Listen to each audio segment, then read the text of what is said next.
His face pressed up against the fence to the point where his skin was seeping through the holes, and he was smiling the creepiest fucking smile I have ever seen in my life.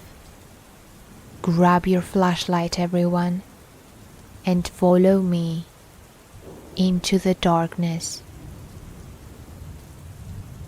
Number 1. I've had a lot of weird shit happen to me in my life, but this was downright the most frightening thing that has ever happened to me. I will try to be as descriptive as possible. As a backstory, I live in Miami with my boyfriend. However, I grew up in Naples, to be exact, and that is where the rest of my family lives. We go there for major holidays and birthdays to visit. So, last Thanksgiving, we decided we would take our 2-month-old daughter with us on our trip so my family could see her. We left around 12:30 p.m. to head there, which would put us there at about 2:30 depending on traffic. We figured we would leave before 8 p.m. We were new parents, and that was the first time we had ever driven anywhere far with her. Well, one thing leads to another, and we end up staying way past 8, and instead we leave somewhere between 11:30 p.m. The only positive about leaving that late is that there would be no traffic and Alligator Alley would be pretty much empty. The negatives are that there are literally no lights for most of the drive, and you can't see what is beyond your headlights. So if you broke down, it would be pretty terrifying in the pitch black in the middle of the swamp. That is always my fear when I make that drive. My family told us we could crash there, but we didn't have anything for overnight, and the drive should be less than 2 hours since there isn't any traffic. So we put our daughter in the car seat, dreading the drive back, and thankfully she passes out instantly. My boyfriend is driving, and we're about 30-45 minutes in, and he looks at me and says, "Babe, I'm really tired. Do you think you could take over?" My boyfriend hates my driving, so I know he won't ask me to drive unless he was really tired. Plus, he drove on the way there, so I didn't mind at all. I told him to pull over at the next rest area and I would take the wheel. So, he keeps driving, waiting for a rest area sign, and as we are driving, I'm talking to him to keep him awake. We end up seeing a sign that says rest area ahead. So he says he's going to pull into that one when we get there. Well, as we are talking, our daughter wakes up and we hear her cooing and making different noises in the back seat. Then, the next thing you know, she rips one and takes this big wet shit. I mean, you could really hear it. Then she starts crying hysterically. So we're both like, great, now we have to change her. But it wasn't really a big deal, because we were pulling up to the rest stop anyways. It would just take a little longer. Now, to paint a picture for you, it wasn't a rest stop that had buildings with bathrooms and vending machines. There are a lot of them like that out there. This one was basically just a long parking lot with one row of empty parking spaces with basically just looped back onto the road. Really simple, nothing much to it. The parking spaces face out to the woods, swamp. The only thing separating the woods from the parking spaces was a tall metal fence that stretched only to the end of the parking spaces. So, he pulls into the last parking spot just before the fence ends, and we both get out, leaving the car and headlights on. He goes to the passenger side, and I go to the back seat to change the baby. I take her out of her car seat and sit in the back changing her diaper. Meanwhile, she is still screaming at the top of her lungs. I finally finish changing and get her to calm down, and I walk her around the car, back to her car seat. So, I'm crouching over, buckling her in, and I hear my boyfriend in a really confused voice go, "What in the fuck is... Babe, get in the fucking car now." He's literally the hardest person to scare, so to hear his voice that way got my attention. So I stand straight up from my crouching position and look in front of us. My heart literally sunk into my ass. There is a big fat clown on the other side of the fence, where my headlights are shining. The top of his head looked bald, and he had bright red hair sticking out on the sides of his head. He had really creepy face paint on. He even had a red clown nose, and it looked like there was something splattered across his costume. He was standing there silently, his face pressed up against the fence to the point where his skin was seeping through the holes, and he was smiling, the creepiest fucking smile I have ever seen in my life. Sheer terror came over me, and I yelled out something along the lines of "Holy shit," and slammed my daughter's side door. I ran around the back of my car, my heart racing a mile a minute. The clown lets out the creepiest laugh I have ever heard, and he starts shaking the fence violently.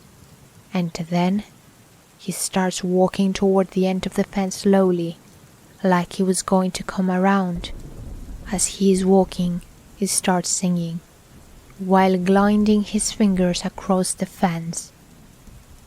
The way his voice sounded while he was singing, it was so chilling. I can't describe it.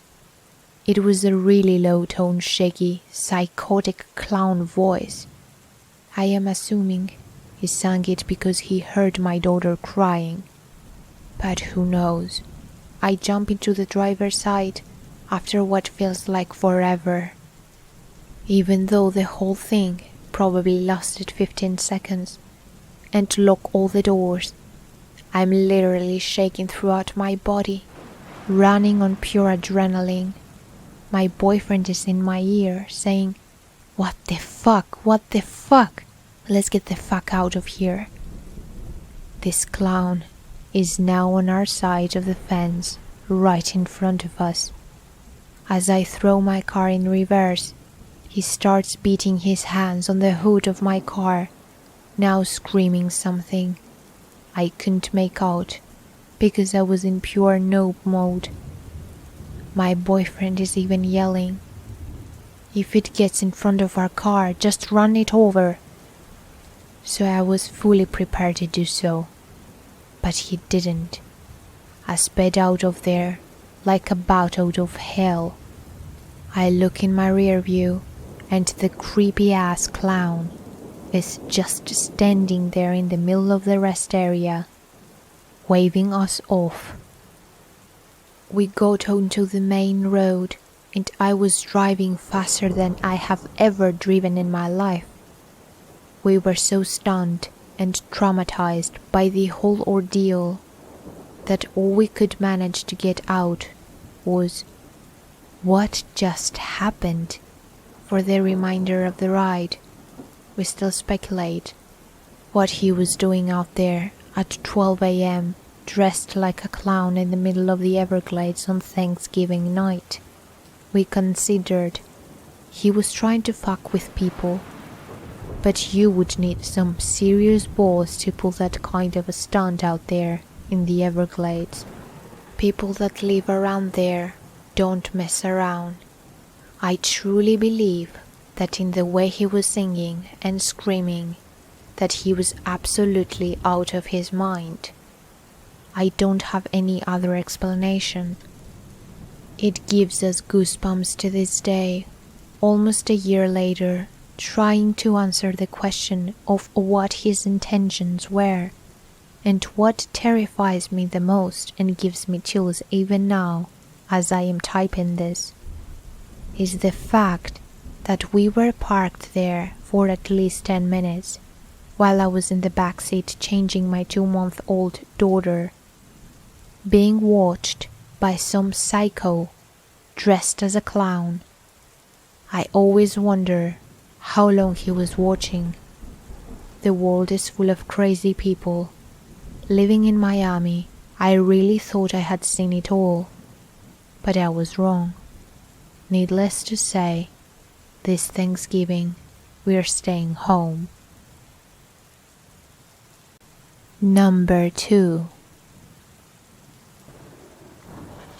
I have never been a fast runner. Growing up, running was never something I'd want to do in gym class. I'd always been particularly lazy. For example, whenever we were playing tug and someone was chasing me, I'd always just given up when I got tired, and I just let them tag me.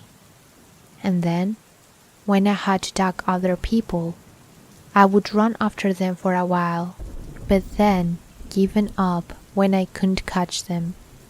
It was just too much work for something so useless to me. I would always be the first one in a game of tug, because it was an easy win if I was tagged first. It would have been a miracle if I had gotten anyone after I had been it.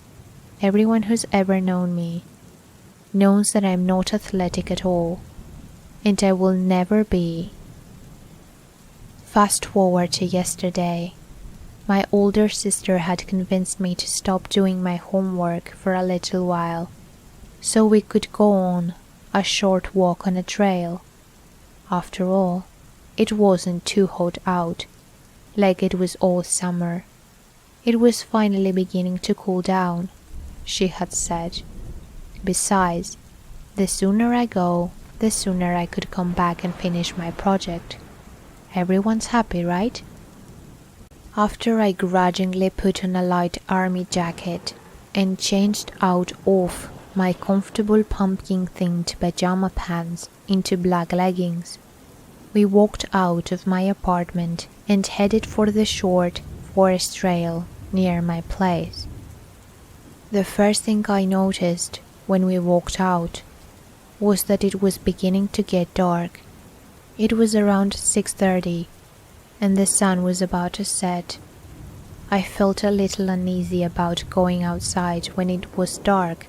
You never know what type of weirdos are out in the forest at night. But I assured myself that I lived in a pretty safe area. There was elementary schools and a high school walking distance away from my apartment. What's the worst that could happen anyway? When we started to walk the trail, I noticed something odd. There was nobody there. This was a pretty popular trail. Usually, you would see people walking their dogs, a couple walking together, someone jogging, or a group of teenagers laughing together. But there was nothing, nobody. I told my sister about this, but she just rolled her eyes and mumbled something, accusing me of trying to get out of walking. I just took a deep breath and walked faster to keep up with her. We walked for about 5 minutes after that, gossiping and laughing about old memories. We had been laughing really hard at a joke I had told her that I heard at school when all of a sudden She stopped laughing and looked off into the right side of the now pitch-black forest. I still giggling, as this seemed like the type of practical joke she would pull. After a while of looking at her seemingly shocked expression, I soothed her lightly and told her to knock it off. It's not funny anymore. The soothe must have been taking her out of her shocked state, because she jumped a little bit and pulled me into the left side of the trail into the forest. I was confused and scared when I asked her what the hell was going on. I swear to God, I will never, ever forget what my sister had said. I saw a fucking clown. We need to get out of here now. Right after she said that, we both heard a loud, cackling laugh. I looked back at the trail for a second, and I saw a figure with bright red hair and a large painted-on smile. What had really unsettled me was the lack of the red nose and the large metal baseball bat in his hand. I looked back at my sister, and I had noticed silent, mascara-filled tears streaking her face. Only then had I noticed I was crying as well. Remember when I said that I hated running? Well, that was what I now had to do to survive. I turned to my sister, and I mouthed her to run. She nobbed and didn't hesitate a second to start sprinting out of the woods, me right behind her. I just remember thinking how tired I was, and how I really just wanted to stop and take a break. Whatever happens, happens. But the sound of heavy footsteps behind me motivated me to push harder and faster. I was moving so fast that some of the tears that had leaked out of my eyes were going towards the side of my face. I was so tired, and all I could think about was stopping, and I almost did. But then I realized that this isn't some game of tag. This is my life. If I stopped, I would most likely die or be seriously injured. If I kept running, I could survive. I could tell my grandkids the story of how I almost died. I could live. So I kept moving my feet as fast as I could. Soon enough, we saw a store, and I used the last of my energy and pushed myself towards the store where I had seen my sister go in just seconds before. When I got inside of the store, I fell to the ground in exhaustion. After catching our breath, we tell the cashier to call the police. After the police asks us some questions, they drive us home. The last thing I heard before passing out was, "They're lucky. We found 2 more bodies out really far in the trails." The next thing I know, I wake up the next day, today, and I'm writing my story. I'm sorry if this isn't the scary story you were looking for here, but this is my experience, and this is probably the scariest thing that will ever happen in my life. And if I learned anything from this experience, is that you should always follow your first instincts.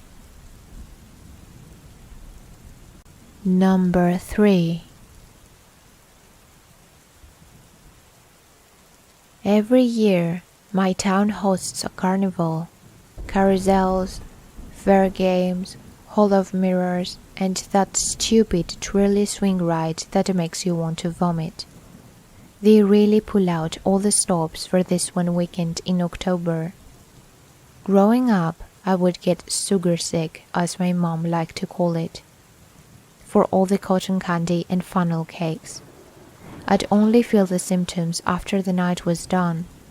I ignored the malaise and played back all the festivities in my head. I skip the carnival now. It doesn't do anything for me anymore. So imagine my dismay as my girlfriend, who helps work the carnival, dragged me along one night after all the crowds had left. "No lines," she squealed. "I even know how to turn the Ferris wheel." I tried to look excited. She yanked me over to the shooting gallery and we sat down in front of a counter lined with water pistols. Several bullseye targets hung about 15 feet away. We fired away, but of course I let her win. I jumped the counter and made my way over to the prize rack. Huge stuffed animals, baseball caps, and t-shirts lined the wall. "Which one do you want?" I yelled back. She tried to look like she was making a life-altering decision. I'll admit now, it was kind of cute. Before choosing, I see her whip out her cell phone and snap a picture of me next to the prizes. I'm stuck between picking you or the stuffed octopus next to the clown head doll. I'll take the octopus.